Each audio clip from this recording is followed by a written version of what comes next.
Deep in the mountains, a poor little boy spots a pregnant woman struggling to haul buckets of water up a steep hill. Despite his own hunger and thin frame, he rushes to help, carrying the water himself, day after day, without expecting anything in return.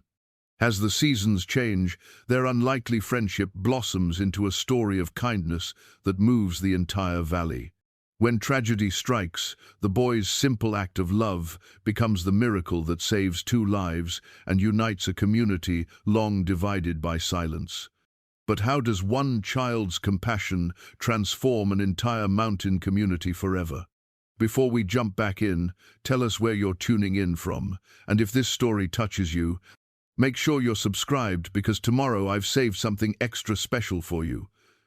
Tommy Hartwell's bare feet made no sound on the cold wooden floor as he crept from his straw mattress in the corner of the one-room cabin. His grandmother, Sarah, still slept fitfully on the narrow cot across the room, her weathered hands clutching the thin blanket that had seen too many harsh mountain winters. The boy moved with the practiced stealth of someone who had learned early that noise meant trouble, that drawing attention often led to empty bellies and harsh words. The cabin barely deserved the name. 4 walls of rough-hewn logs, chinked with mud and moss that never quite kept out the mountain wind. A stone fireplace that gave more smoke than heat, and a single window with glass so old and cloudy it turned the world outside into a watercolor painting. This was home, the only home Tommy had ever known, perched on a ledge of rock like an eagle's nest, overlooking the valley below. On the mantelpiece, 2 military dog tags caught the first light of dawn. They belonged to his father, Staff Sergeant Michael Hartwell, who had died in some far-off desert when Tommy was barely 5 years old. The boy couldn't remember much about his father, just strong hands lifting him up to see over crowds and the smell of aftershave that lingered on uniforms. But those dog tags were his most precious possession, the weight of them in his small hands a reminder that he came from someone brave, someone who had sacrificed everything for others.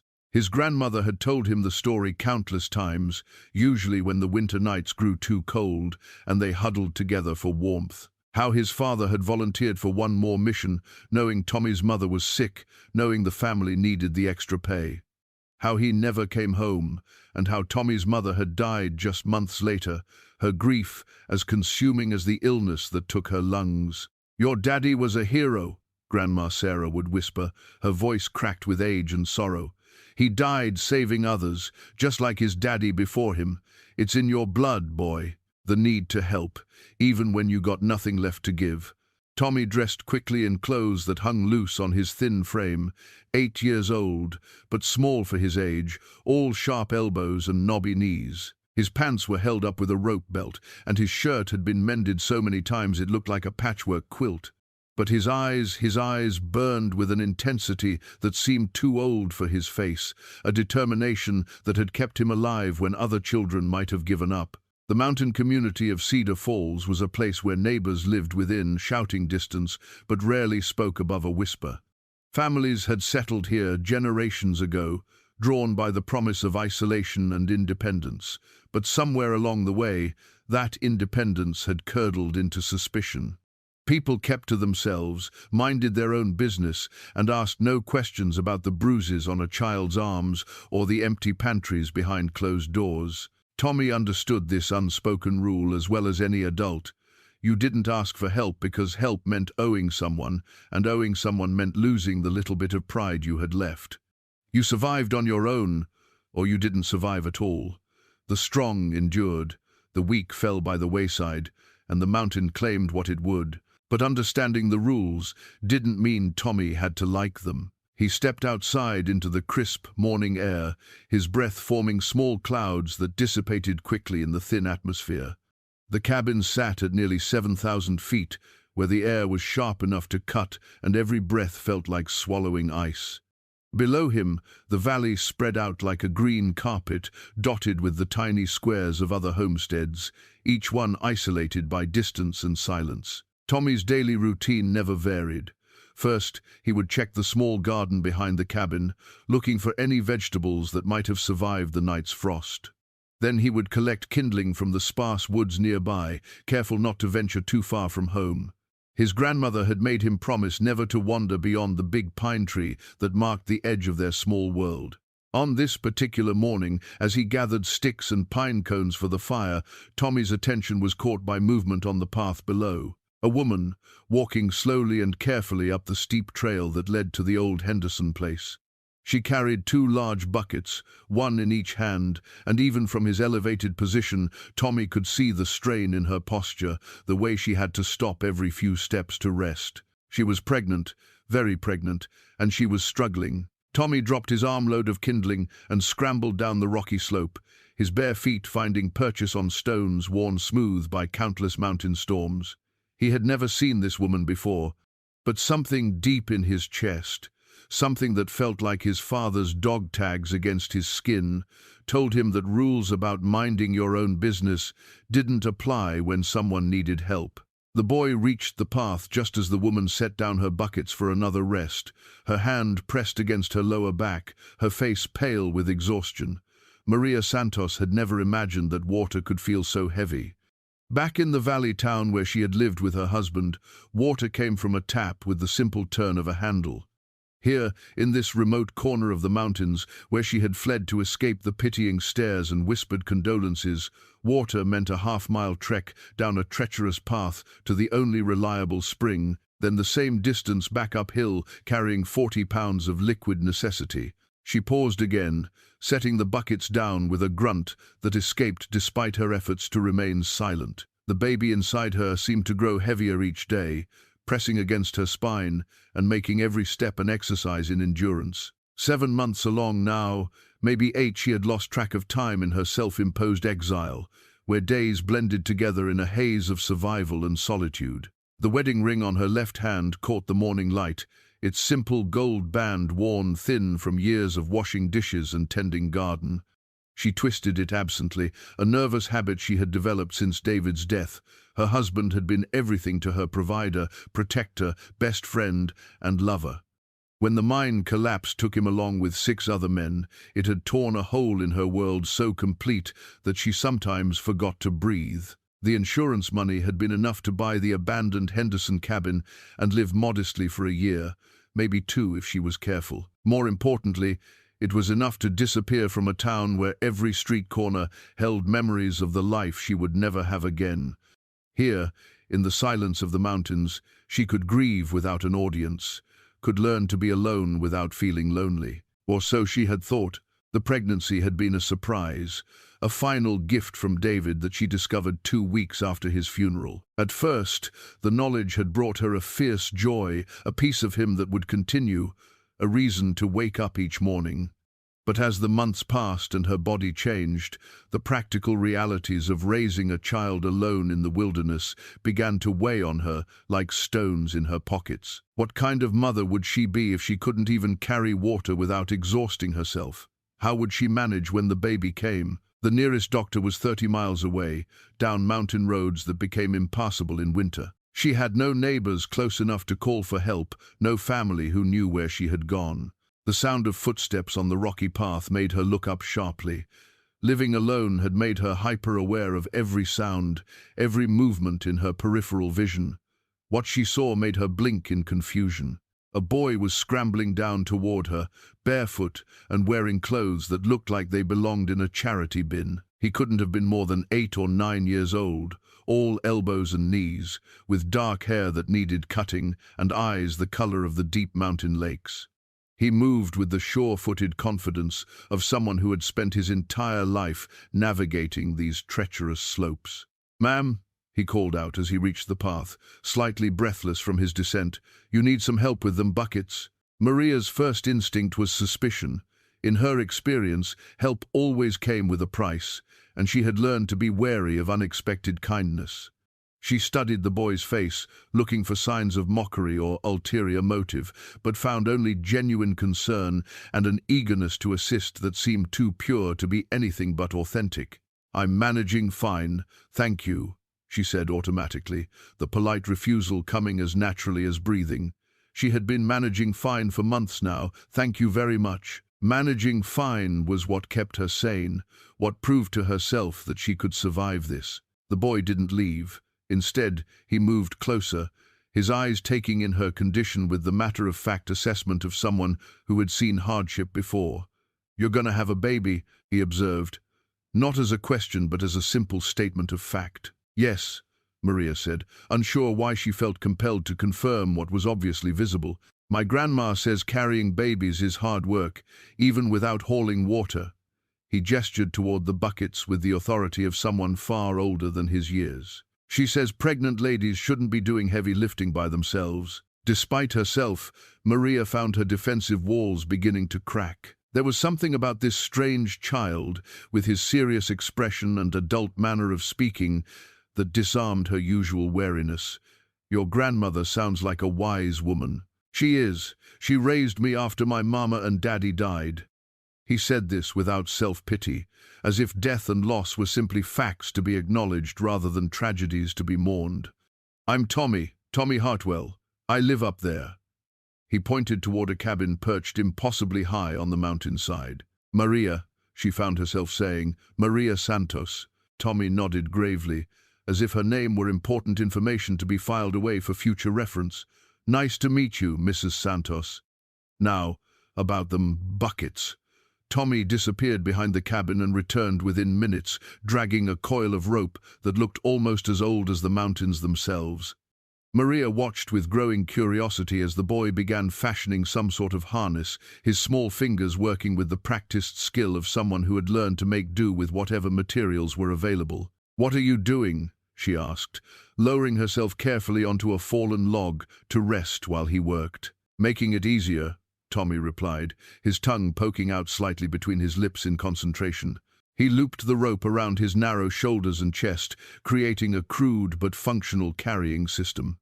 "Grandma Sarah taught me this when I was littler and couldn't carry much firewood. She said the pioneers used to do something like this when they didn't have pack animals." The ingenuity of it impressed Maria despite her reservations. The rope harness would distribute the weight of the water buckets across his shoulders and back, rather than relying solely on his small arms. It was the kind of practical solution that spoke of real experience with hardship and making the best of limited resources. "Tommy, I appreciate what you're trying to do, but those buckets are too heavy for someone your size," Maria protested as he tested the rope's fit. "I don't want you to hurt yourself." "I'm stronger than I look," Tommy said with quiet confidence. "And I know these paths better than anybody. Been walking them since I could barely walk at all." He demonstrated by lifting one of the buckets with both hands, the rope harness taking much of the strain. The bucket was still heavy for him, but not impossibly so. Maria felt a pang of concern mixed with admiration. This child was offering to do something that most adults would avoid, asking for nothing in return except the satisfaction of helping someone in need. It was the kind of selfless gesture that seemed to belong to a simpler time, when neighbors looked out for each other as a matter of course. "Your grandmother won't mind you helping a stranger?" she asked. Tommy's expression grew thoughtful. "Grandma Sarah always says that strangers are just neighbors you ain't met yet. Besides, she taught me that when someone needs help and you can give it, you don't ask questions first. You just help." The wisdom in those words, spoken with the absolute certainty of childhood, made Maria's throat tighten with unexpected emotion. When had she last encountered such uncomplicated kindness? When had anyone offered assistance without expecting something in return? "All right," she said finally, "but just one bucket, and if it's too heavy, you set it down immediately." Tommy's face lit up with a grin that transformed his serious features into something purely boyish. "Yes, ma'am, I promise." They worked out a system together. Tommy would carry one bucket using his rope harness, while Maria managed the other, their pace adjusted to accommodate both her pregnancy and his shorter stride. The journey that had taken her 45 minutes of struggle and frequent rest breaks became a companionable 20-minute walk filled with Tommy's chatter about mountain wildlife and weather patterns. "See that dead tree over there?" Tommy pointed with his free hand as they climbed. "That's where the eagles nest every spring. And if you look real close at the rocks near the spring, you can sometimes spot salamanders hiding in the moss." His knowledge of the mountain ecosystem was encyclopedic, gathered through years of solitary exploration and careful observation. He knew which berries were safe to eat, which plants could treat minor ailments, and where to find shelter during sudden storms. It was survival knowledge passed down from his grandmother, refined through necessity into a comprehensive understanding of how to live in harmony with the harsh mountain environment. When they reached Maria's cabin, Tommy carefully set down his bucket and slipped out of the rope harness, rolling his shoulders to work out the kinks. His face was flushed with exertion, but he was breathing normally and showed no signs of strain beyond what was reasonable for the task.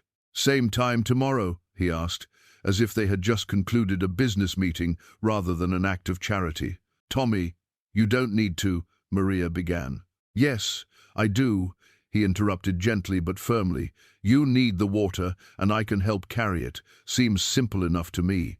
Before she could argue further, he was already heading back down the path toward his own home, the empty rope harness slung over his shoulder like a badge of office. Maria stood in her doorway, watching his small figure navigate the rocky terrain with the confidence of a mountain goat, and felt something shift inside her chest, a loosening of the tight knot of isolation she had carried for so many months.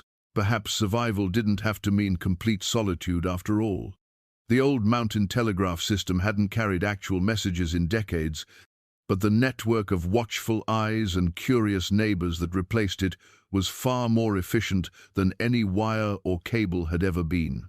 By the third day of Tommy's water-carrying routine, half the valley knew about the small boy and the pregnant woman who had become the subject of cautious speculation around kitchen tables and front porch conversations. Ethel Peterson first noticed them from the window of her general store, which sat at the crossroads where the main valley road intersected with the winding path that led up to the scattered mountain cabins. She was pricing inventory when she spotted the unlikely pair making their way past her establishment, the thin boy with his improvised rope harness and the heavily pregnant woman walking slowly beside him. "Would you look at that?" she murmured to her husband Harold, who was restocking shelves in the back of the store.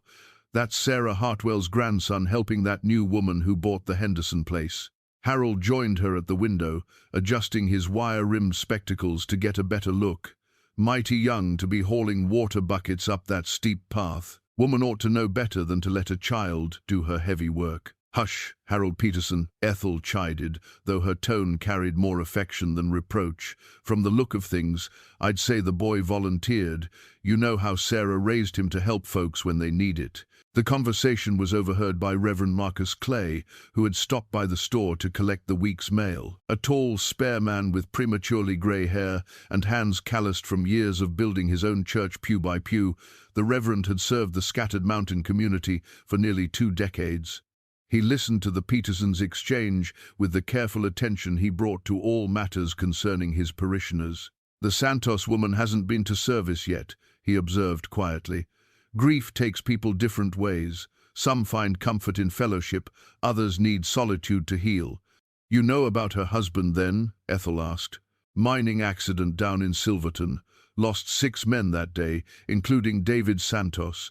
Young couple, been married only 3 years. The Reverend's voice carried the weight of someone who had delivered too many condolences, who had stood beside too many fresh graves carved from unforgiving mountain soil. Dr. Benjamin Weber chose that moment to enter the store, his medical bag in hand, and his face bearing the tired expression of someone who had been up most of the night with a difficult birth.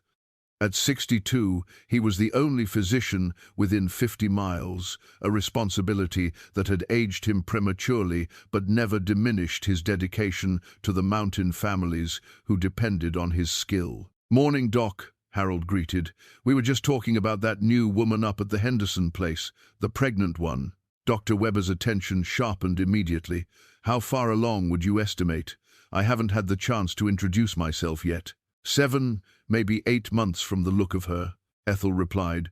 "Though it's hard to tell with the heavy clothes she wears. That little Hartwell boy has been helping her carry water every day." The doctor frowned. "In her condition, she shouldn't be making that trek to the spring at all, especially not multiple times a day. The altitude alone puts extra strain on both mother and child." "Maybe someone should speak to her about it," Reverend Clay suggested. "Offer some assistance, see if she needs anything." "Good luck with that," Harold snorted. "Mountain folks don't take kindly to interference, especially not the ones who come here to get away from people." She bought that cabin cash money and made it clear she wanted to be left alone. But even as Harold spoke, others in the community were beginning to take notice of Tommy's daily water runs. Mrs. Annie Fletcher, whose cabin sat along the route Tommy took to reach Maria's place, had started timing her outdoor chores to coincide with his passage. She would wave from her garden and call out greetings, noting how the boy never seemed to tire despite the obvious weight of his burden. "That child's got more heart than sense," she told her neighbor, James Morrison, over their shared fence line. "Reminds me of his daddy, always putting others first." James nodded slowly. He remembered Michael Hartwell as a young man, remembered the way the boy had enlisted the day after high school graduation because his family needed the military pay. The apple, it seemed, hadn't fallen far from the tree. Word spread in the peculiar way that news traveled through isolated mountain communities, slowly but inevitably, carried on the wind between neighbors who lived miles apart but somehow managed to know each other's business. By the end of the week, Tommy's simple act of kindness had become the subject of dinner-table conversations throughout Cedar Falls. The first frost came early that year, painting the mountain peaks with silver and sending a warning whisper through the valley that winter would not wait for anyone to be ready. Maria felt the change in her bones as she sat by her cabin window, working on the baby blanket that had become her evening ritual. The soft yellow yarn moved through her fingers with practiced ease, each stitch a small prayer for the child growing within her. She had chosen yellow because she didn't know if the baby would be a boy or a girl, but also because yellow was the color of hope, of sunshine breaking through storm clouds. The pattern was a simple one her own mother had taught her, alternating rows of knit and pearl that created a gentle texture perfect for wrapping a newborn. With each completed row, she imagined David's reaction to seeing his child wrapped in something made with such love and care. The blanket was nearly finished now, large enough to swaddle an infant and soft enough to comfort a grieving mother's heart. She held it up to catch the last rays of evening light, admiring the way the yellow yarn seemed to glow like captured sunlight. This would be one of the first things the baby would touch, one of the first gifts from a mother who was learning that love could grow even in the deepest grief. A knock at her door interrupted her reverie. Maria set aside her knitting and moved carefully to answer, her hand instinctively resting on her rounded belly. Through the glass, she could see Tommy's familiar silhouette, but something was different about his posture. He stood hunched against the cold, his thin jacket inadequate protection against the mountain chill. "Tommy, what are you doing here so late?" she asked as she opened the door. "Shouldn't you be home helping your grandmother with supper?" "Grandma Sarah's feeling poorly tonight," Tommy replied, his breath forming small clouds in the frigid air. "She's got the ache in her joints that comes before big weather changes. Says we're in for a hard freeze, maybe even some snow." Maria stepped aside to let him enter, noting how the boy's lips had taken on a bluish tinge from the cold. "Come in and warm up before you head home. I'll make you some hot tea." Tommy shook his head politely but firmly. "Thank you kindly, Mom, but I can't stay. I just wanted to let you know that I made extra trips to the spring today. Got you enough water stored up for 3, maybe 4 days. Figured you shouldn't be making that walk when the path gets icy." The thoughtfulness of the gesture brought tears to Maria's eyes. This child, who had so little himself, had spent his entire afternoon ensuring she would have adequate water supplies during the coming weather. "Tommy, that was incredibly thoughtful, but you didn't need to." "Yes, I did," he interrupted, echoing the same gentle firmness he had shown during their first meeting. "Grandma Sarah always says winter don't care if you're ready for it or not. It comes when it comes, and smart folks prepare ahead." Through the window, Maria could see the water barrels Tommy had filled and positioned near her door, enough liquid to last well beyond the predicted cold snap. The boy had worked steadily for hours, making trip after trip down the treacherous path, all to ensure her safety and comfort. "How much do I owe you for all this work?" she asked, reaching for her small purse. Tommy's reaction was immediate and decisive. "Nothing, ma'am. You don't owe me nothing at all." "Tommy, you've spent your whole day helping me. Surely there's something I can give you in return. Some food, or maybe a few dollars to help your grandmother with supplies." "No, ma'am," Tommy repeated, his young voice carrying a dignity that would have impressed adults twice his age. My daddy taught me, before he died, that you help folks because it's the right thing to do, not because you expect something back. And Grandma Sarah says taking payment for helping neighbors turns kindness into business. The wisdom in those words, spoken by someone who couldn't have been more than 9 years old, left Maria momentarily speechless. In her old life, before grief and loss had driven her to seek solitude in the mountains, she had lived in a world where every favor carried an expected reciprocation, where kindness always came with invisible strings attached. But here stood this thin, serious child, offering assistance as naturally as breathing, asking for nothing more than the satisfaction of having helped someone in need. It was a purity of intention that seemed to belong to an earlier, simpler time. "At least let me send some soup home for your grandmother," Maria insisted. "I made a big pot today, and it sounds like she could use something warm for her supper." Tommy considered this carefully, weighing the offer against his principles. Finally he nodded. "That would be neighborly, I reckon. Grandma Sarah does love a good soup when the weather turns cold." Ethel Peterson had been collecting recipes for 43 years, ever since she married Harold and discovered that feeding a mountain family required more creativity than courage. Her kitchen drawers overflowed with handwritten cards, newspaper clippings, and notes scribbled on the backs of envelopes, each one a small piece of community history, a connection between neighbors who shared the challenges of making do with what the land provided. The idea came to her on a particularly cold Thursday morning as she watched Tommy make his careful way past the store, a mason jar of what looked like chicken soup tucked securely in his coat pocket. The boy had been making these soup deliveries for nearly a week now, carrying warm meals between Maria's cabin and his grandmother's place, like some sort of culinary ambassador. "Harold," she called to her husband, who was sorting mail behind the counter, "I think it's time we did something about that young woman up at the Henderson place." Harold looked up from a stack of catalogs and bills. "What kind of something? You know how mountain folks feel about interference." "Not interference," Ethel corrected, pulling a wooden box from beneath the cash register. "Inclusion. That girl's been living up there for months without a single visitor except for young Tommy. She's got a baby coming, and winter's settling in hard. Seems to me the neighborly thing would be to let her know she's not as alone as she thinks." The wooden box contained Ethel's most treasured possessions, recipes that had been passed down through generations of mountain families, each one tested against the harsh realities of high-altitude cooking and limited ingredients. There were instructions for making bread rise properly in thin air, techniques for preserving meat without refrigeration, and remedies for everything from altitude sickness to morning sickness. "I'm thinking we could put together a proper welcome," Ethel continued, spreading recipe cards across the counter like a dealer arranging a deck. "Get some of the other women involved, maybe organize a little gathering, nothing fancy, just a chance for folks to introduce themselves proper-like."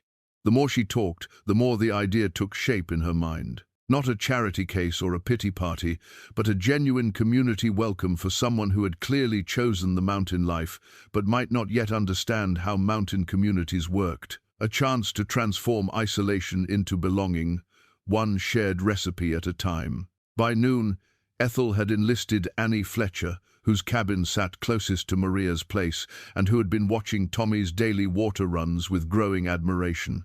Annie brought her own collection of mountain wisdom techniques for growing vegetables in rocky soil, methods for preserving summer's bounty through the lean winter months, and most importantly, her gift for making strangers feel like family.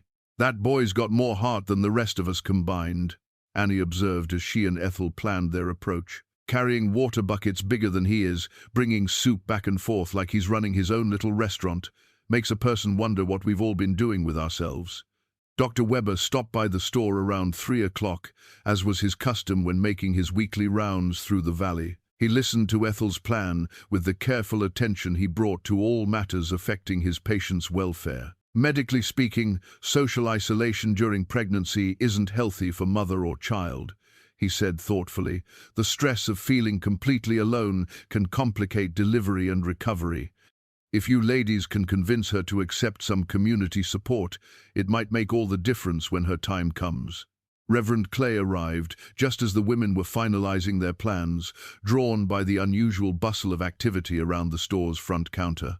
When he learned about their intended welcome gathering, his weathered face broke into the first genuine smile Ethel had seen from him in months. "This is exactly what this community needs," he said, his voice carrying the conviction that had made him an effective spiritual leader in a place where faith had to be as sturdy as the mountain stone. "We've all gotten so good at minding our own business that we've forgotten how to mind each other. Maybe it takes a child's example to remind us what neighborliness really means." The gathering took shape organically, the way the best mountain traditions always did. No formal invitations or elaborate preparations, just word passed from cabin to cabin that Saturday afternoon would find a collection of neighbors at Maria's place, armed with casseroles, conversation, and decades of accumulated wisdom about surviving and thriving in the high country. Ethel spent Friday evening writing out her best recipes on fresh index cards, her careful handwriting preserving instructions for mountain cornbread, high-altitude biscuits, and a soup that could stretch to feed unexpected guests.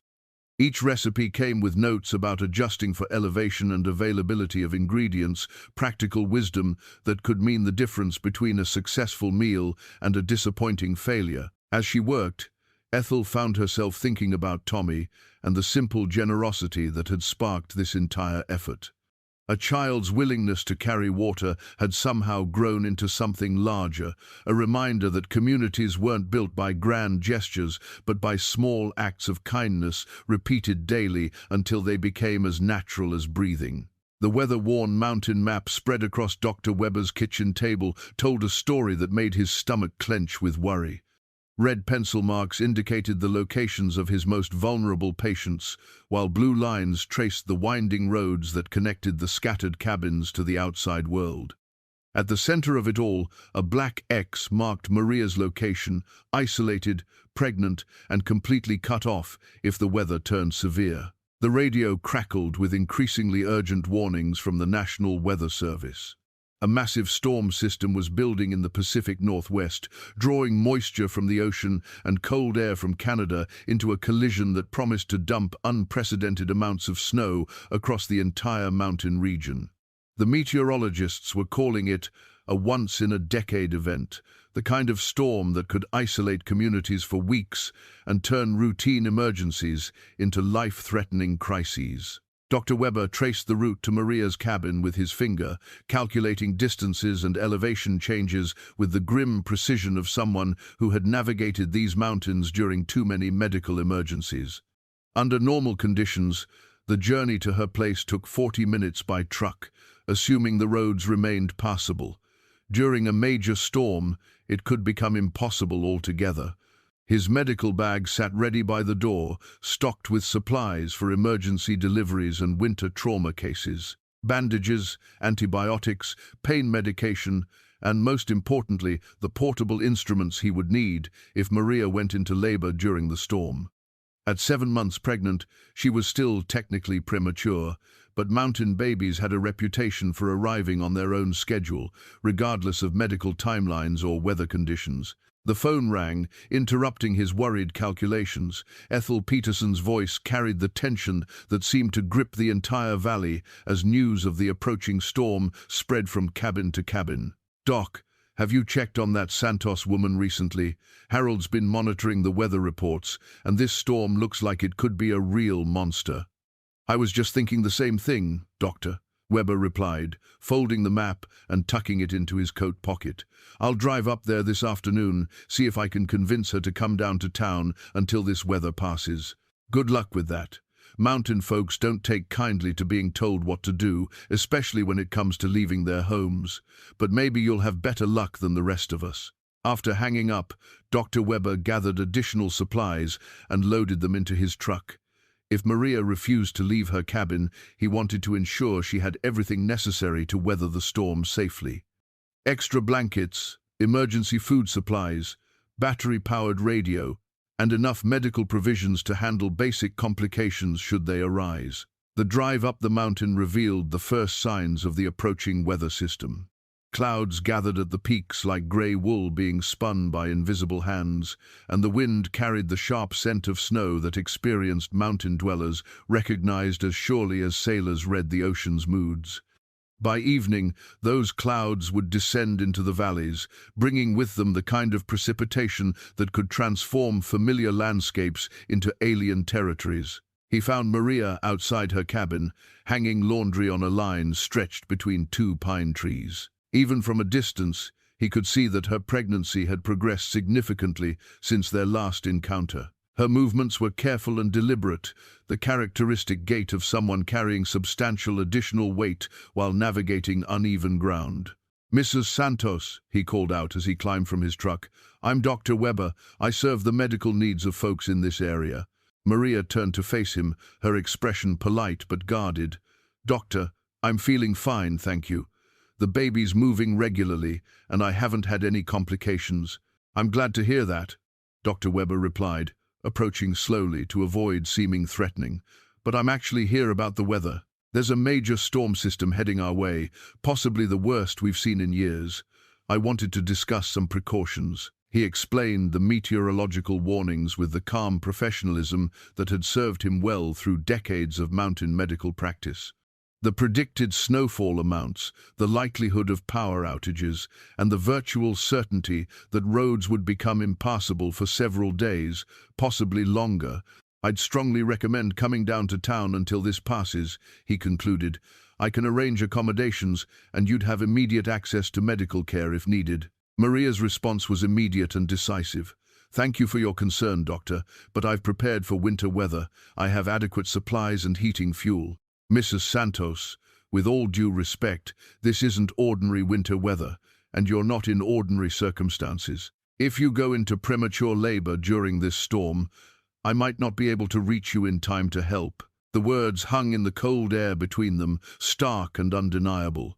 Maria's hand moved instinctively to her belly, protective and worried, but her expression remained resolute. The storm arrived with the fury of something that had been building its strength across 1,000 miles of open country, gathering snow and wind, and the kind of cold that could stop a man's heart if he wasn't careful. By 8 o'clock that evening, the first flakes began falling, not the gentle picture postcard snow of Christmas cards, but hard pellets, driven by winds that screamed through the mountain passes like banshees. Tommy pressed his face against the cabin's single window, watching the world outside disappear into a wall of white. His grandmother moved around their small space with the careful efficiency of someone who had survived 40 mountain winters, checking their supplies and adjusting the damper on their wood stove to maximize heat output. "Grandma Sarah," Tommy said without turning from the window, "what about Mrs. Santos? She's all alone up there."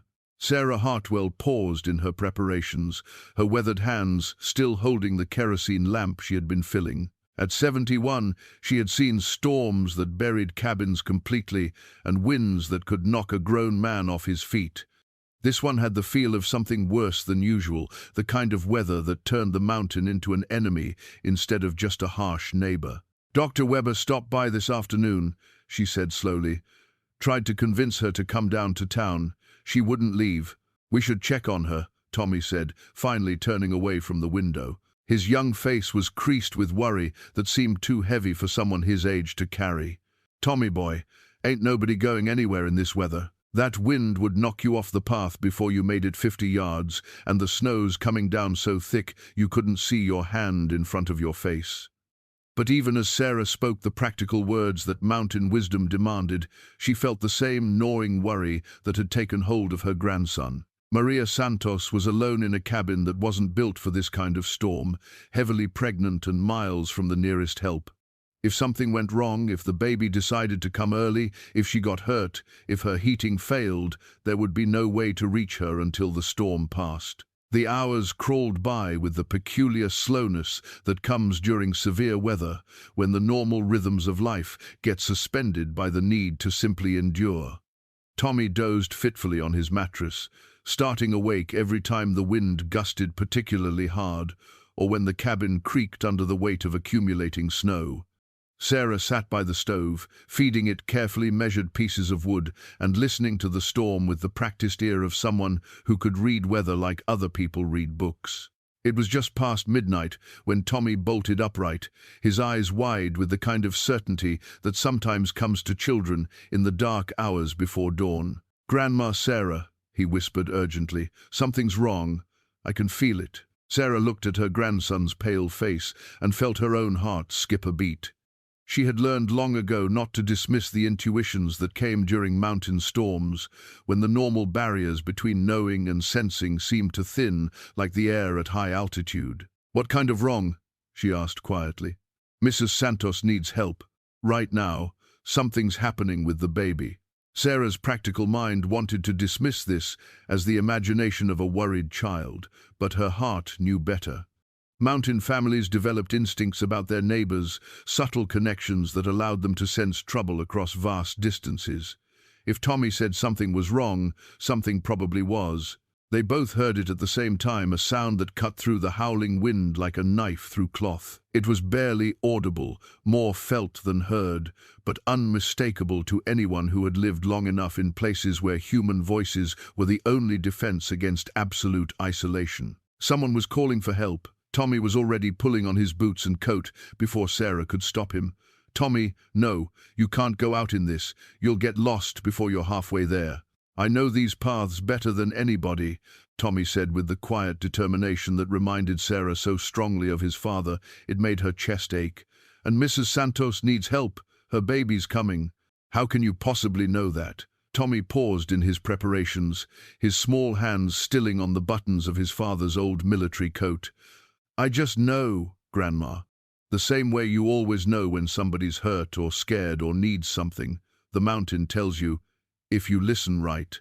Sarah stared at her grandson and saw not the 8-year-old boy she had been protecting and worrying over, but something older and wiser and more connected to this harsh place than she had ever imagined possible. In that moment, she understood that Tommy wasn't just going to help Maria because it was the right thing to do. He was going because the mountain itself was calling him to act, the same way it had called his father to serve and his grandfather before that. "Then you'd better take this," she said, reaching for the emergency medical kit Dr. Weber had given her years ago. "And you'd better be more careful than you've ever been in your life, because if something happens to you out there, I'll never forgive myself for letting you go." Tommy's journey through the blizzard became a test of every survival skill his grandmother had ever taught him. The familiar path to Maria's cabin had transformed into an alien landscape where landmarks disappeared behind walls of driving snow and the wind tried to tear him from the mountain face with every step. He moved by instinct more than sight, following the subtle changes in slope and terrain that marked his route even when he couldn't see more than 3 feet ahead. The emergency medical kit bounced against his back with each careful step, its weight both comforting and terrifying. Sarah had taught him basic first aid, but delivering a baby in the middle of a blizzard was far beyond anything an 8-year-old should be expected to handle. Still, he pressed forward because stopping wasn't an option, and because something deep in his chest told him that every minute mattered. When he finally reached Maria's cabin, his worst fears were confirmed. The building sat dark and silent, with snow already beginning to drift against the door. No smoke rose from the chimney, and the windows showed no flicker of lamplight or candle flame. Either Maria was unconscious or her heating source had failed during the storm. Tommy pounded on the door with numb fists, shouting to be heard over the wind. "Mrs. Santos, it's Tommy. Are you all right?" The answering voice was weak, but unmistakably distressed. "Tommy? Oh, thank God. The baby's coming, and I can't. The pains are so close together." He tried the door and found it unlocked. Inside, the cabin was barely warmer than the storm outside. Maria lay on her narrow bed, still fully clothed, her face pale with pain and exhaustion. The fireplace held nothing but cold ashes, and her supply of cut wood appeared to have run out hours ago. "Mrs. Santos, I'm going to get help," Tommy said, fighting to keep his voice steady. "Dr. Weber will know what to do." "There's no time," Maria gasped between contractions. "The baby's coming now. I can feel it." Tommy stared at her for a moment that felt like hours, his young mind trying to process the enormity of what was happening. Then training took over, not formal medical training, but the mountain wisdom that said you did what needed doing with whatever tools you had available. He quickly assessed the situation with the methodical approach Sarah had taught him for handling emergencies. First priority, heat. The cabin's internal temperature was dropping toward dangerous levels, and a newborn baby would need warmth to survive. Second priority, clean supplies for the delivery. Third priority, getting word to Dr. Weber, though that might have to wait until after the immediate crisis passed.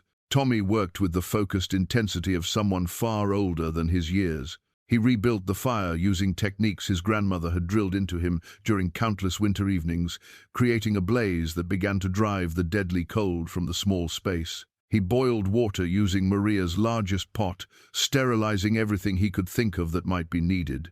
From the medical kit, he retrieved the supplies Dr. Weber had included for emergency situations: clean towels, sterile scissors, antiseptic solution, and blankets specifically designed for newborn care. Sarah had made him practice with these items during their long winter evenings, never imagining he would need to use them for real. "Tommy," Maria called weakly, "I need you to help me. The baby's crowning." What followed tested every reserve of courage and competence the boy possessed. Following instructions, Maria managed to gasp out between contractions. Tommy helped guide new life into the world with hands that shook only slightly, despite the magnitude of what they were doing. When the baby's head appeared, then shoulders, then the rest of the tiny body, he was ready with warm towels and gentle hands. The infant's first cry cut through the storm's howling like a declaration of victory over impossible odds. Tommy quickly wrapped the baby in the clean blankets, marveling at how something so small could be so perfect, so completely alive, despite the harsh circumstances of its arrival. "Is it?" Maria asked, her voice barely a whisper. "A girl," Tommy said, carefully placing the bundle in Maria's arms. "A beautiful little girl." Maria began to cry then, great sobbing gasps that seemed to release months of accumulated fear and loneliness. The baby, as if responding to her mother's emotion, settled into quiet alertness, her dark eyes seeming to focus on Maria's face with newborn wonder. "What will you name her?" Tommy asked, checking the fire and adjusting the blankets around both mother and child. "Hope," Maria said without hesitation. "Her name is Hope." Tommy nodded solemnly, understanding that the name represented more than just a label for the new arrival. Hope was what had sustained Maria through her grief and isolation. Hope was what had driven Tommy through the blizzard to provide help when it was needed most. Hope was what would carry this small family forward into whatever future awaited them in these unforgiving mountains. As if summoned by the dramatic timing that seemed to govern mountain emergencies, the sound of voices and engines penetrated the storm's roar. Through the window, Tommy could see lights approaching Dr. Weber's truck, followed by several other vehicles, their occupants having somehow navigated the treacherous roads to reach them. The rescue party burst through the door in a flurry of snow and urgent concern, led by Dr. Weber with his medical bag, and followed by neighbors who had refused to let the storm keep them from helping someone in need. "How did you know to come?" Tommy asked, as the doctor began examining mother and baby with professional efficiency. "Your grandmother," Dr. Weber replied, never looking up from his work. "She sent word that you had gone to help with the birth. We've been fighting through this storm for 2 hours to get here." The hand-carved cradle appeared on Maria's doorstep 3 days after the storm finally exhausted itself against the mountain peaks. No note accompanied it, no signature or claim of ownership, just a beautiful piece of craftsmanship made from what looked like local pine, sanded smooth as silk and finished with the kind of care that spoke of both skill and love. Maria found it when she stepped outside to assess the storm damage, baby Hope bundled warmly in her arms. The cradle sat perfectly centered on her porch, as if it had always belonged there, waiting for exactly this moment to reveal itself. The wood grain caught the morning sunlight, and when she looked closer, she could see tiny carved details along the edges, mountain wildflowers and pine boughs that transformed a simple baby bed into a work of art. "Someone's been busy," Dr. Weber observed as he emerged from the cabin after completing his daily check on mother and child. Since the dramatic birth during the blizzard, he had made the journey to Maria's place every morning, monitoring Hope's development and ensuring that both patients were recovering properly from their ordeal. "Do you know who made it?" Maria asked, running her fingers along the cradle's smooth surface. The craftsmanship was extraordinary, the kind of woodworking that required not just skill but patience and genuine affection for the work.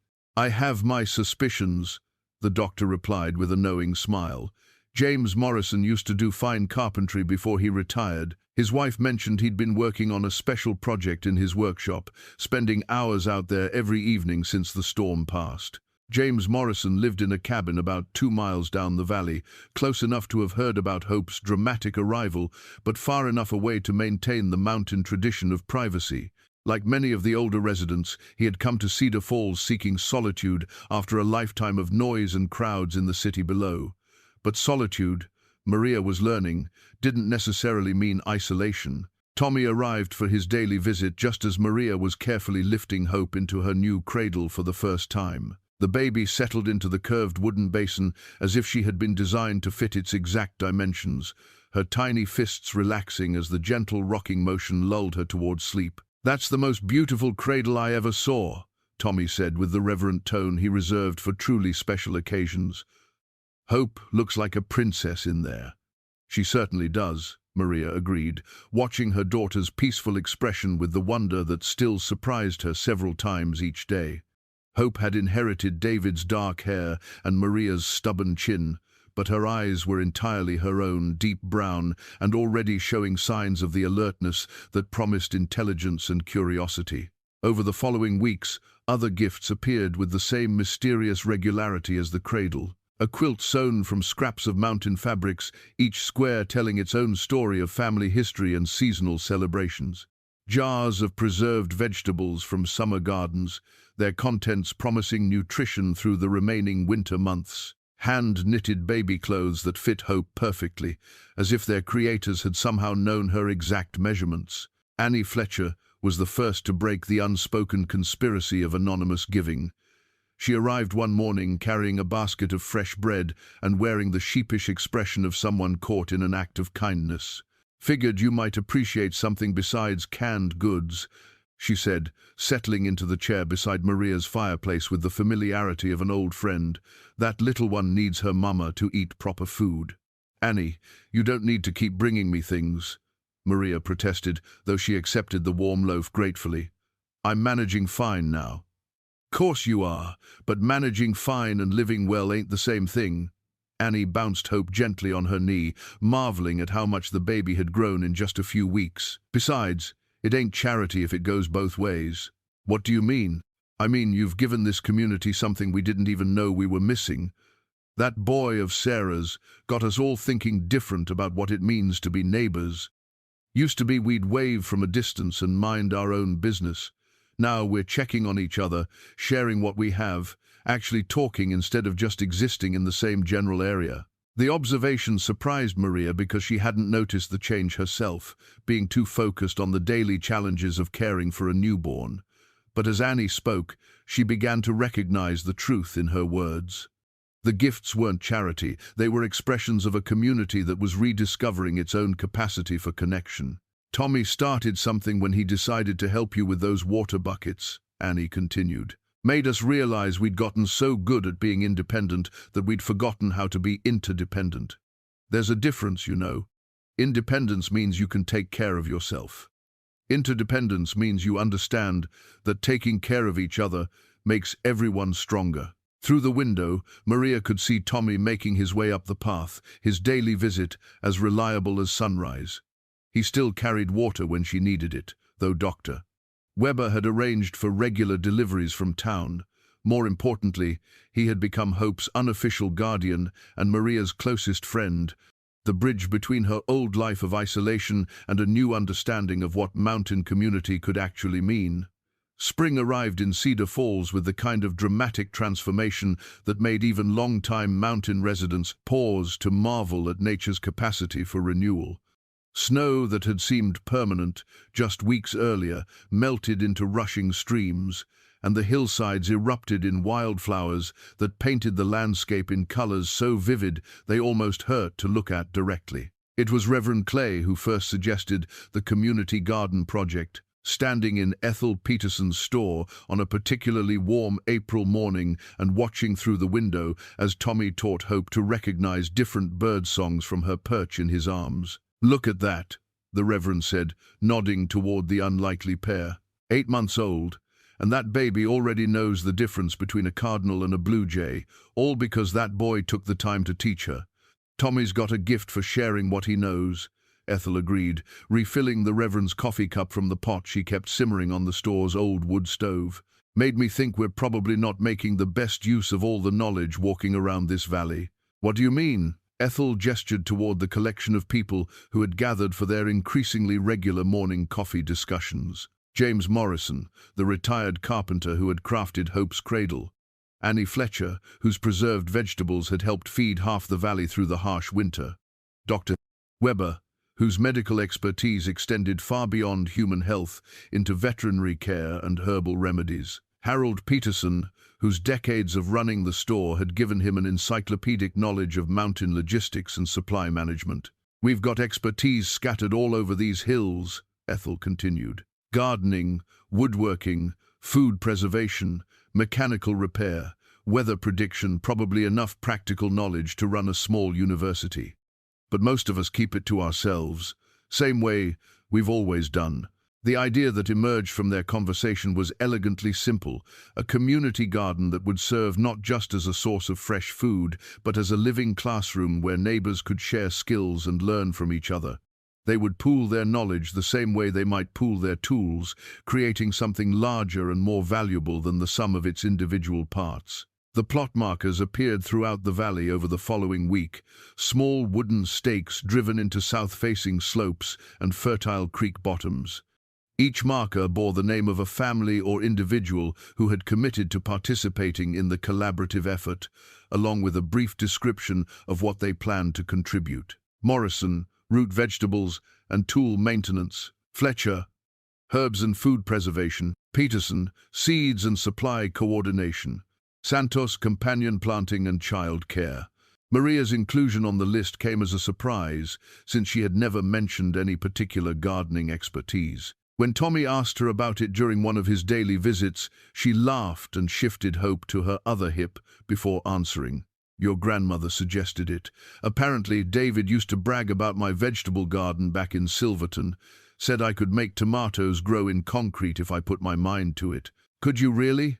Tommy asked, with the wide-eyed curiosity that made even simple conversations feel like important discoveries. "I don't know about concrete, but I did learn a few tricks over the years. My mother taught me about companion planting, which vegetables grow better when they're planted together, which ones protect each other from pests, that kind of thing. It's like creating little communities in the garden where each plant contributes something that helps the others thrive." The metaphor wasn't lost on Tommy, who had become something of an expert on how communities could help their members flourish. Like how you help Grandma Sarah with her arthritis medicine, and she helps you with watching Hope when Dr. Weber visits. Exactly like that. The first community garden meeting took place in the Peterson store on a warm Saturday morning in early May. The gathering included nearly every adult in the valley, along with children who had been invited to participate as junior partners in the project. Hope, now crawling with determination and babbling in what sounded like coherent conversation, served as the unofficial mascot for the enterprise. Plans emerged organically, the way the best mountain projects always did.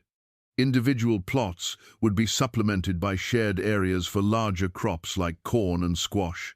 Tool sheds would be built at convenient locations, stocked with implements that anyone could borrow as needed. Most importantly, regular work sessions would be scheduled throughout the growing season, times when neighbors could gather to share labor and knowledge. "This isn't just about growing vegetables," Reverend Clay observed as the meeting began to wind down.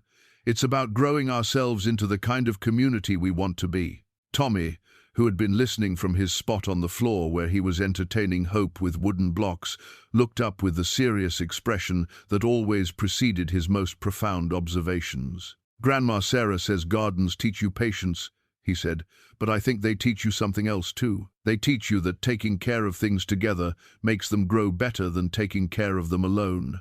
The letters began arriving at the Peterson store in early June, addressed to the Little Helper Boy and the mountain community of Cedar Falls from places as distant as Oregon and as nearby as the next valley over. Word of Tommy's water-carrying kindness and Hope's dramatic birth had somehow spread beyond the mountain boundaries, carried by visitors and traveling salesmen who had witnessed the transformation taking place in the isolated community. Ethel Peterson found herself in the unexpected role of unofficial correspondence secretary, reading aloud from letters that arrived with increasing frequency. The first one came from a grandmother in Portland whose own grandson had heard the story from a classmate whose family had cousins in Cedar Falls. "Dear Tommy," Ethel read to the assembled coffee drinkers on a particularly busy Tuesday morning. "My grandson Billy heard about how you helped the pregnant lady carry water, and it inspired him to start helping our elderly neighbor Mrs. Chen with her groceries. She had been struggling to get her shopping up 3 flights of stairs to her apartment, but Billy didn't think it was his problem until he heard your story. Now he helps her every week, and she teaches him Chinese phrases in return. Thank you for showing us that kids can make a difference too." The letter was signed with a child's careful handwriting. Billy Morrison, age 9, Portland, Oregon. P.S. Tell Hope I said hi. Tommy listened to the reading with the mixture of pride and embarrassment that had become his standard response to any attention focused on his daily acts of service. "I just carried some water buckets," he mumbled, his cheeks flushing pink.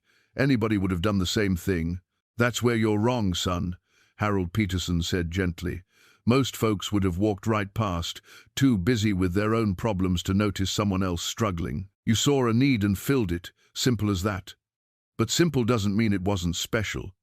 More letters followed over the subsequent weeks, each one describing how Tommy's example had inspired similar acts of kindness in communities far from the mountains.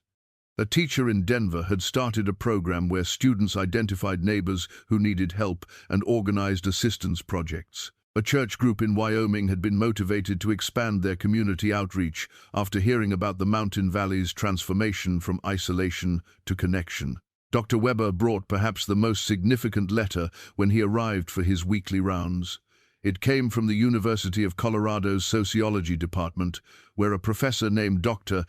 Elizabeth Manning had been studying how small acts of individual kindness could create larger patterns of community change. "Dr. Manning would like permission to document what's happening here," Dr. Weber explained as he unfolded the official university letterhead. "She believes Cedar Falls represents something important, a real-world example of how communities can transform themselves through what she calls cascade kindness." "What's cascade kindness?" Tommy asked, looking up from the wooden toy he was carving for Hope. "The idea that one person's good deed creates a chain reaction, inspiring others to act kindly, which then inspires even more people until the whole community changes," Dr. Weber explained. "Like a waterfall, starting with a single drop of water that becomes a rushing stream." Maria, who had been quietly nursing Hope in the corner of the store, joined the conversation with the thoughtful expression that had become familiar to everyone since her integration into the community's daily life. "I'm not sure I want people studying us like laboratory specimens," she said carefully. "This place has become home because it feels genuine, not because we're trying to prove anything to the outside world." "The professor isn't interested in disrupting anything," Dr. Weber assured her. "She just wants to understand how communities like ours develop organically, so maybe other places can learn from the experience." Reverend Clay, who had been listening from his spot near the coffee pot, nodded slowly. "Could be a good thing, sharing what we've learned. The Lord knows there are plenty of places that could benefit from a little more neighborliness." The discussion continued for the better part of an hour, touching on questions of privacy, community values, and the responsibility that came with being recognized as an example for others to follow. In the end, it was Tommy who provided the perspective that settled the matter. "Seems to me," he said with the careful consideration that had become his trademark, "that if people want to learn about being kind to each other, that's probably a good thing.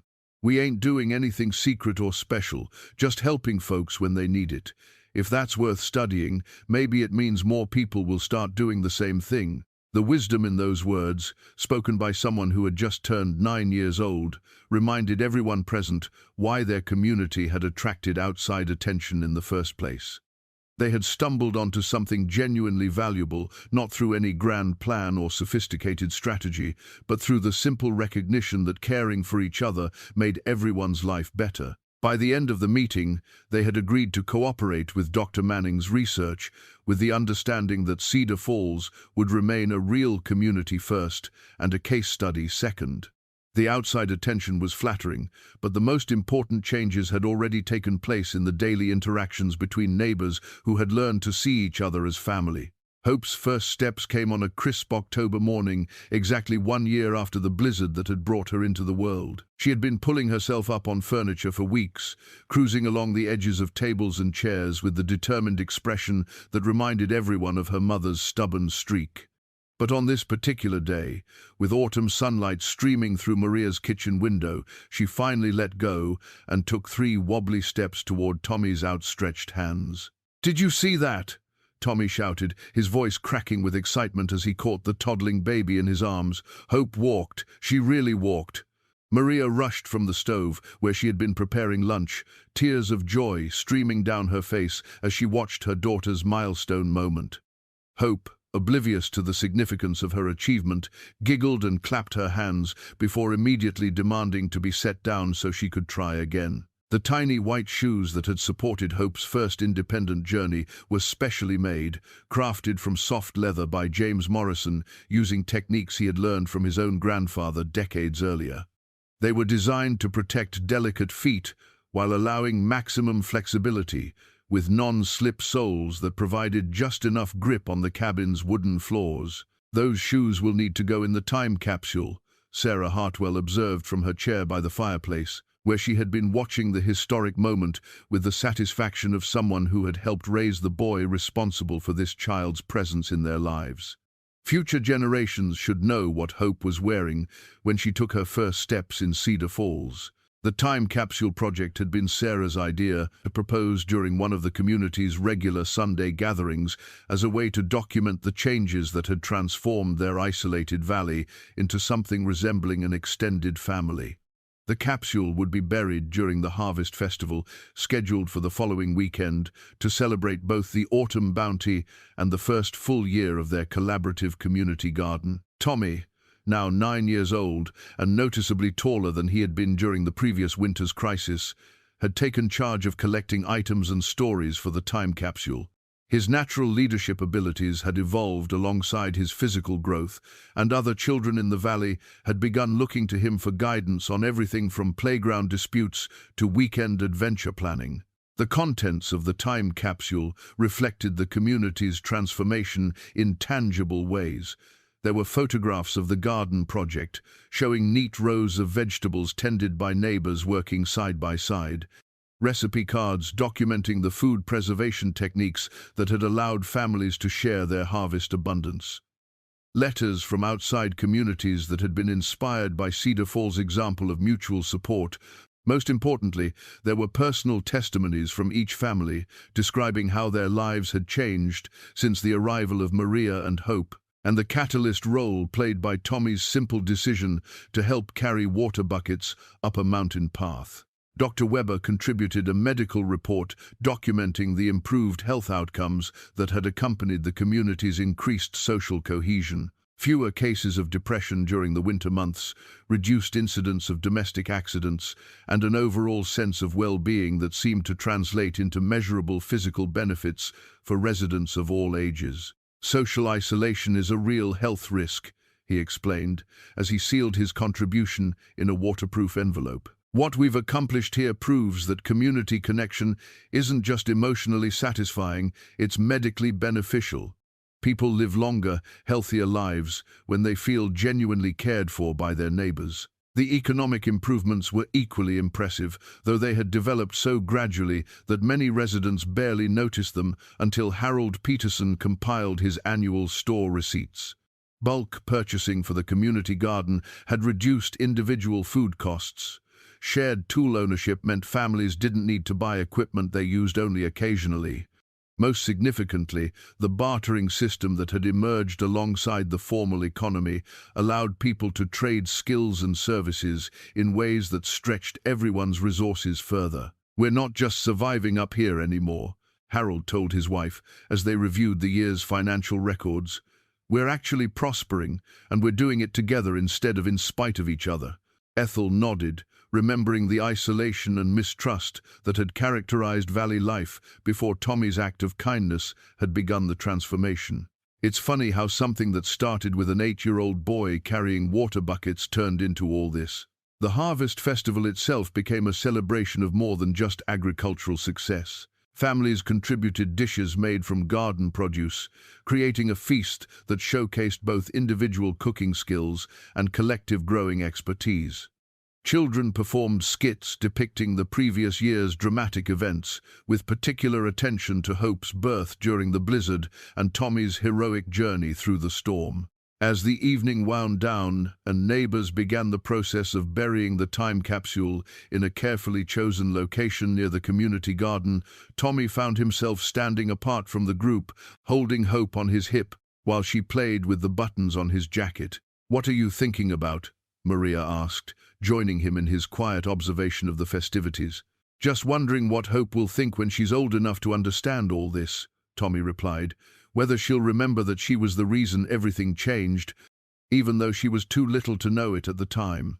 Tommy's notebook began as a simple school assignment from the traveling teacher who visited Cedar Falls twice monthly to ensure the Valley's children received proper education. Mrs. Henderson had asked each student to keep a daily journal documenting their activities and observations, but Tommy's entries quickly evolved into something far more significant than academic exercise. October 15th, helped Mr. Morrison repair the fence around the community garden. Taught Billy Fletcher how to use a hammer properly. Mrs. Peterson says the new families moving to the Valley heard about us from her cousin in Denver. October 22nd, Hope said her first real word today. It was Tommy, which made me feel proud and scared at the same time.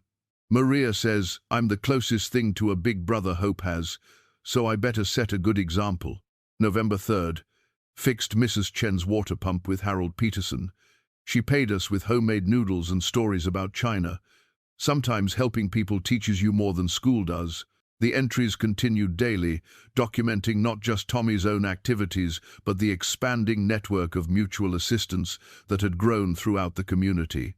Reading through the notebook's pages provided a comprehensive record of how neighbors had learned to depend on each other in ways that strengthened everyone involved. Dr. Weber discovered the notebook during one of his visits and recognized immediately that Tommy had unknowingly created something valuable beyond its original purpose.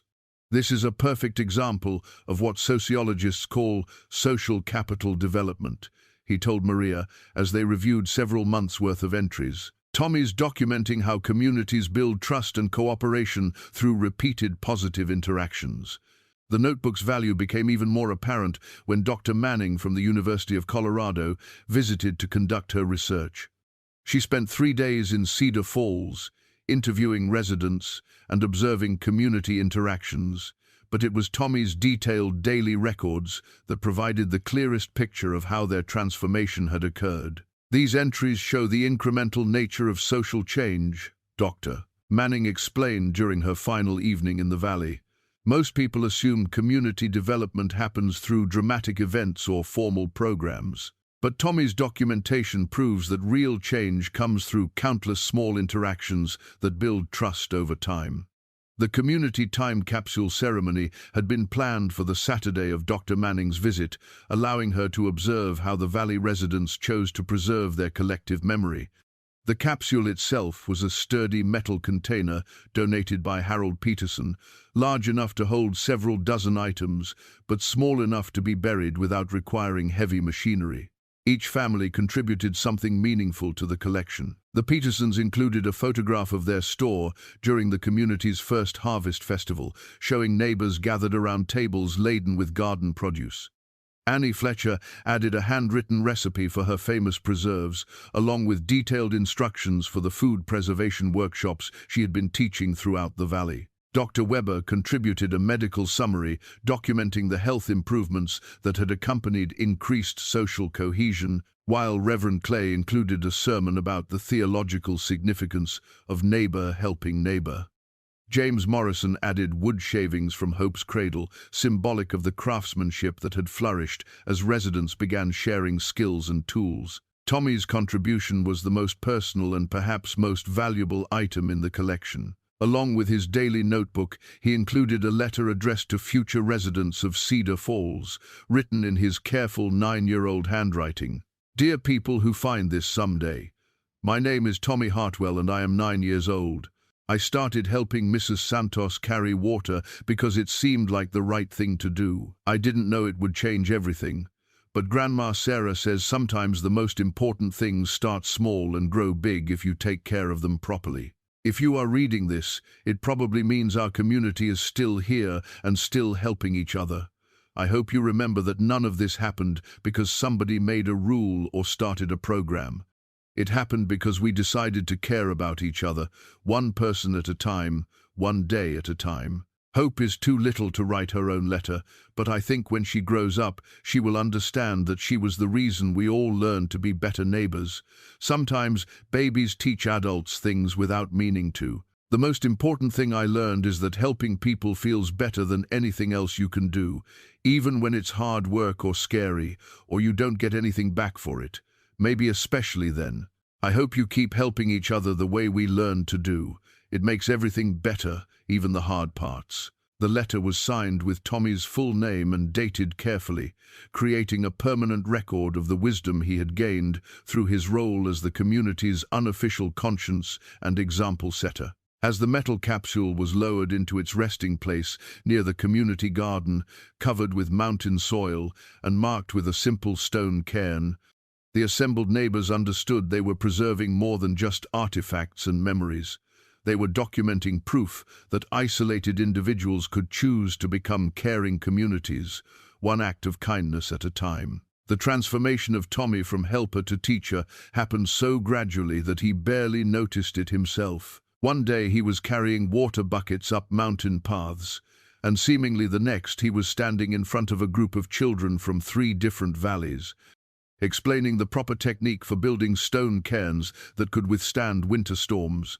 The occasion was the first annual Mountain Skills Exchange, an event that had grown organically from Dr. Green, Manning's research, and the increasing attention Cedar Falls had received from neighboring communities.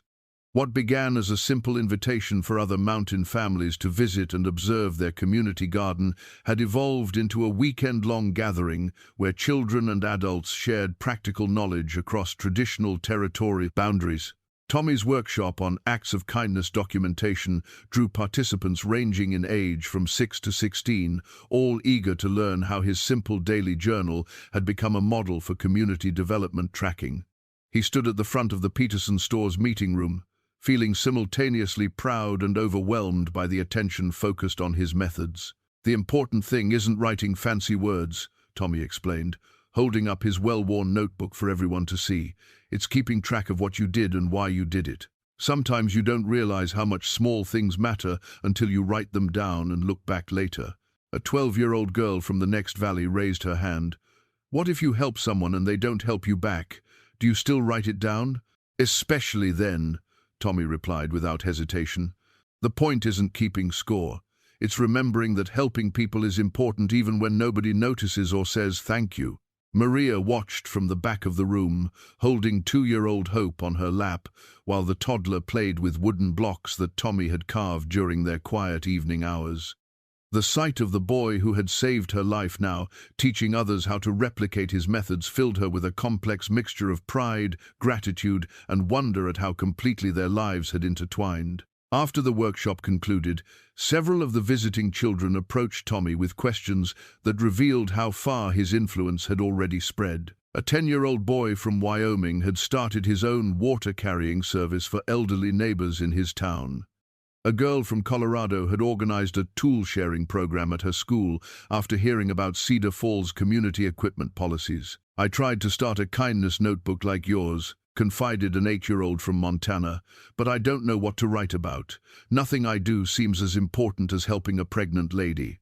Tommy knelt down to the younger boy's eye level, his expression serious but encouraging. "Important isn't about how big something is, it's about whether it helps somebody who needs help." If you held a door for someone carrying packages, that's important. If you shared your lunch with someone who forgot theirs, that's important too. Really? Really. The best part about helping people is that there are chances to do it everywhere. Every day. You just have to pay attention and be willing to do something when you see someone who needs it. The conversation was overheard by Mrs. Rodriguez, a teacher from a school district 3 counties away who had traveled to Cedar Falls specifically to learn about Tommy's documentation methods. She had been investigating how children's natural impulses toward helpfulness could be channeled into formal character education programs. "Tommy," she said, joining their conversation, "would you be willing to visit our school sometime and teach our students what you've learned about community service?" The invitation surprised Tommy, who had never considered that his experiences might be valuable to people outside his immediate community. "I don't know much about teaching in schools," he said uncertainly. "I just know about helping neighbors." "That's exactly what we need," Mrs. Rodriguez assured him. "Our students have plenty of book learning, but they need examples of how young people can make real differences in their communities. You're living proof that children don't have to wait until they're adults to have a positive impact." Maria stepped forward, recognizing that this conversation represented a significant moment in Tommy's development. "What do you think, Tommy? Would you like to share what you've learned with other children?" Tommy considered the question with the careful thoughtfulness that had become his trademark. Teaching other children about kindness and community service felt like a natural extension of the daily example he had been setting in Cedar Falls. If his experiences could inspire other young people to look for ways to help their neighbors, perhaps the positive changes that had transformed his valley could spread even further. "I reckon I could try," he said finally, "but I'd want to bring Hope along sometimes. She's part of the story too, and people should meet her if they're going to understand why helping each other matters so much." Mrs. Rodriguez smiled, recognizing wisdom that extended far beyond Tommy's 9 years. "I think that would make the lessons even more meaningful. Sometimes the best teachers are the ones who don't realize they're teaching." Hope's first drawing appeared on Maria's refrigerator on a sunny March morning, 3 years after the blizzard that had brought her into the world. The artwork was unmistakably the work of a 3-year-old, bold strokes of crayon depicting stick figures holding hands around what might have been a house or possibly a mountain, depending on one's interpretation. "Tell me about your picture, sweetheart," Maria said, lifting Hope onto her lap as they sat at the kitchen table where so many important conversations had taken place over the years. "That's Tommy," Hope announced, pointing to the tallest stick figure with unmistakable pride. "And that's you, and that's me, and that's Grandma Sarah, and that's the house where we all live." The innocent misunderstanding of family structure brought tears to Maria's eyes. To Hope, the boundaries between households meant nothing. Tommy spent so much time at their cabin, and they spent so many evenings at Sarah's place, that the 3-year-old had naturally concluded they all belonged to the same immediate family unit. In many ways, she wasn't wrong. Tommy, now 12 and showing the first signs of the height he would eventually inherit from his father's side of the family, had indeed become Hope's primary male role model and constant companion. He taught her to identify mountain wildlife, showed her how to plant seeds in the community garden, and patiently answered the endless questions that poured from her developing mind. "Hope drew us a family picture," Maria announced when Tommy arrived for his after-school visit. As had become his daily routine since the traveling teacher had begun offering more structured educational sessions. Tommy studied the drawing with the serious attention he brought to all of Hope's artistic efforts. "She got my hair right," he observed with a grin. "And look, she even drew the mountain behind the house." "She thinks we're all one family," Maria said quietly, watching Tommy's reaction to see how the observation affected him. "Aren't we?" Tommy replied without hesitation. "Maybe not the regular kind with papers and such, but the important kind, the kind where people take care of each other no matter what." The wisdom in his words reminded Maria of how much the boy had matured since that first morning when he had insisted on helping her carry water buckets. He had grown physically, certainly, but more importantly, he had developed the kind of emotional intelligence that allowed him to see connections others missed. Hope's interpretation of their living situation reflected a larger truth about how Cedar Falls had evolved. The formal boundaries between individual households had blurred as neighbors began functioning more like an extended family network. Children moved freely between cabins, adults shared resources and responsibilities, and decision-making had become a collective process that prioritized community welfare over individual preference. Dr. Weber had documented this phenomenon in his ongoing health and wellness reports, noting that the valley's residents showed stress levels and social satisfaction scores typically associated with large, stable family groups rather than collections of unrelated individuals. The medical implications were significant. People living in such supportive environments tended to have stronger immune systems, lower rates of depression, and greater resilience during crisis situations. What Hope has drawn, Dr. Weber explained during one of his visits, is essentially a visual representation of what sociologists call a fictive kinship network. You've created family bonds based on choice and mutual support, rather than biological relationships. The concept pleased Maria, who had found in Cedar Falls the sense of belonging that had been missing since David's death. Hope would grow up surrounded by adults who loved her unconditionally and children who accepted her as a sister, regardless of any legal or biological technicalities. The community's prosperity had continued to attract new residents, families drawn by stories of the valley where neighbors truly cared for each other. But the growth had been carefully managed to preserve the intimate scale that made deep relationships possible. New arrivals were gradually integrated into the existing social fabric rather than being allowed to create separate enclaves. Tommy had become something of an unofficial greeter for new families, helping children adjust to mountain life while demonstrating through his own example how community membership worked in Cedar Falls. His reputation for kindness and reliability had spread beyond the valley boundaries, making him a natural ambassador for the values that defined their unique social experiment. "I want to stay here forever," Hope announced as she added more crayon strokes to her family drawing. "With Tommy and you and everybody. What if you grow up and want to see other places?" Maria asked gently. "What if you decide you want to live in a big city or travel to faraway countries?" Hope considered this possibility with the gravity that 3-year-olds brought to important decisions. "Then I would come back and tell everybody about the places I saw. But this would still be home, because this is where my family lives."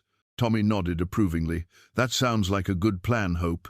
Adventures are fun, but home is where people love you no matter what." As Maria watched her daughter and the boy who had become her son in all but name, she marveled at how completely their lives had intertwined with the mountain community that had embraced them.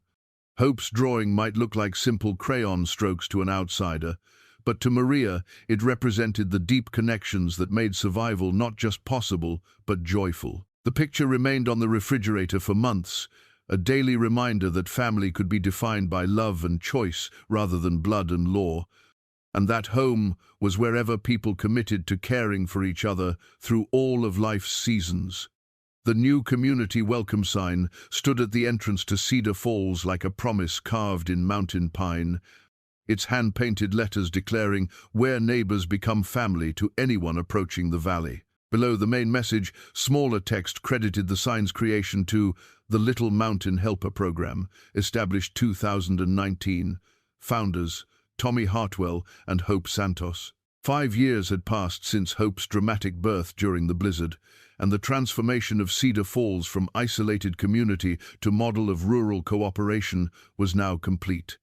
The valley hosted regular visitors from universities, government agencies, and other mountain communities, seeking to understand how such profound social change had occurred organically rather than through formal intervention. Tommy, now 14, and bearing the lean build and thoughtful demeanor that marked him as someone who had grown up with unusual responsibility, stood beside the new sign with obvious pride. The Little Mountain Helper Program had been his idea, formalized at the suggestion of Dr. Manning and several other researchers who had studied their community's development. "It's not really a program," Tommy had explained during the planning meetings. "It's just teaching kids what I had to figure out on my own, that helping people feels better than anything else you can do, and that communities work better when everybody looks out for each other." The formalization had brought structure to what had previously been purely instinctive behavior. Children who moved to Cedar Falls now received gentle orientation to community values through organized activities that paired them with established residents. New families were systematically introduced to the valley's systems of mutual support, tool sharing, and collective decision-making. But the heart of the program remained Tommy's original insight, that children could be powerful agents of social change when they were encouraged to act on their natural impulses toward helpfulness and given examples of how small actions could create large, positive changes. Hope, now a confident 5-year-old with her mother's dark eyes and her own emerging personality, had become the program's unofficial mascot and most effective recruiter. Children visiting Cedar Falls invariably gravitated toward her, drawn by her fearless curiosity and the obvious affection she received from every adult in the community. Hope has never known what it's like to live anywhere that people don't help each other, Maria observed as she watched her daughter confidently leading a group of visiting children on a tour of the community garden. To her, this kind of cooperation is just how the world works. The contrast was striking when compared to the stories told by children from more conventional communities, where neighbors remained strangers and individual families struggled with problems that could be easily solved through collective effort. Hope's assumption that adults would naturally share resources and coordinate childcare seemed almost revolutionary to visitors accustomed to more isolated social arrangements. Dr. Weber had documented remarkable health and wellness outcomes that accompanied the community's social evolution. Children in Cedar Falls showed lower rates of anxiety and depression compared to national averages. Adults reported higher life satisfaction scores and demonstrated stronger stress coping mechanisms. Even the elderly residents exhibited cognitive function and physical mobility levels that exceeded expected norms for their age groups. We're looking at what happens when human beings live the way we're actually designed to live, Dr. Weber explained to a delegation of public health officials who had come to study the community's unusual wellness statistics. Extended social support networks, meaningful daily activities, intergenerational interaction, and shared responsibility for community welfare. It turns out these things are medically beneficial, not just emotionally satisfying. The economic benefits had proven equally impressive. The Valley's cooperative purchasing power, shared equipment ownership, and skilled trading systems had created a standard of living that far exceeded what individual families could achieve independently.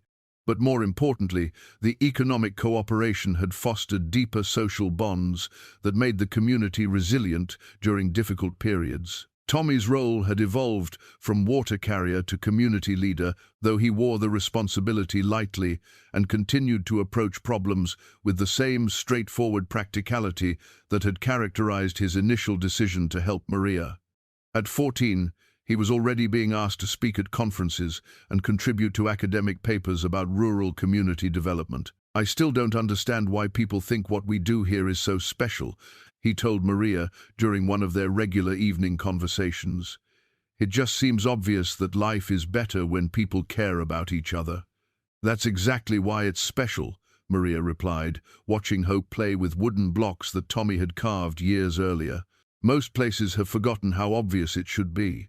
The Little Mountain Helper program had begun expanding beyond Cedar Falls, with other communities requesting assistance in establishing similar initiatives. Tommy found himself traveling occasionally to share his experiences, always returning with stories of children who had been inspired to start their own community service projects. But the true measure of the program's success could be seen in the daily life of Cedar Falls itself, where helping had become as natural as breathing, and where children grew up assuming that adults would naturally prioritize collective welfare over individual advantage. As the sun set behind the mountain peaks, painting the valley in the golden light that had attracted settlers for generations, Tommy stood beside the community welcome sign and reflected on how completely his world had changed since that morning when he first saw a pregnant woman struggling with water buckets. The mountains hadn't moved, but the hearts of the people living among them had opened in ways that created something precious and rare, a place where neighbors truly had become family and where that family continued to grow with each act of kindness shared between one person and another. The little mountain boy who had once carried water up steep paths had learned that the heaviest burdens become lighter when shared, and that the simplest acts of love could indeed move hearts, if not mountains.